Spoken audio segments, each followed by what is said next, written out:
রাস্তায় পথে ঘাটে যেখানেই চলছি তখন একটাই কথা, দুর্নীতি করে চাকরি পেয়েছে, দুর্নীতি করে চাকরি পেয়েছে, নইলে কোথাও যখন যাচ্ছি কত টাকা দিয়ে চাকরি পেয়েছে।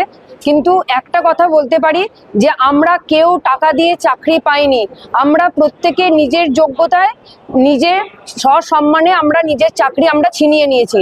আমাদেরকে কেউ চাকরিটা দেয়নি, আমরা রীতিমতো পড়াশোনা করেছি, ইন্টারভিউ প্রসেসের মধ্যে দিয়ে গেছি, এবং যেটা অ্যাপটিটিউড টেস্ট হয়নি, ইন্টারভিউ হয়নি, স্ক্যাম হয়েছে, যেগুলো বারবার কোর্টে উঠে আসছে এবং সমাজ মাধ্যমে উঠে আসছে, সেটা বলতে চাই যে আমাদের কাছে সেই ডকুমেন্টস আছে এবং আমাদের কাছে মেল এসছে যে আমাদের অ্যাপটিটিউড টেস্ট হয়েছে এবং আমাদের ইন্টারভিউ হয়েছে। আমাদের স্ক্যাম এখনো পর্যন্ত কোনোভাবে সিবিআই ইডি কেউ প্রমাণ করতে পারেনি।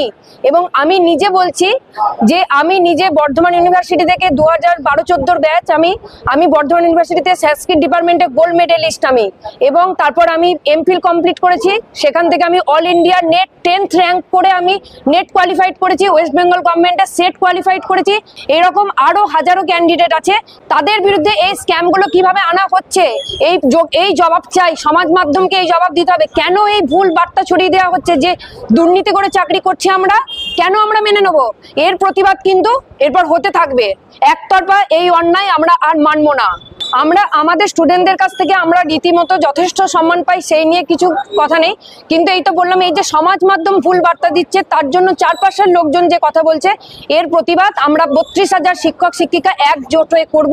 এবং সমাজ মাধ্যমকে জানাতে চাই বা আপনাদের মাধ্যমে জানাতে চাই যে আমরা কেউ দুর্নীতি করে চাকরি পাইনি, তার প্রমাণ এখনো কেউ দিতে পারেনি, ভবিষ্যতেও পারবে না।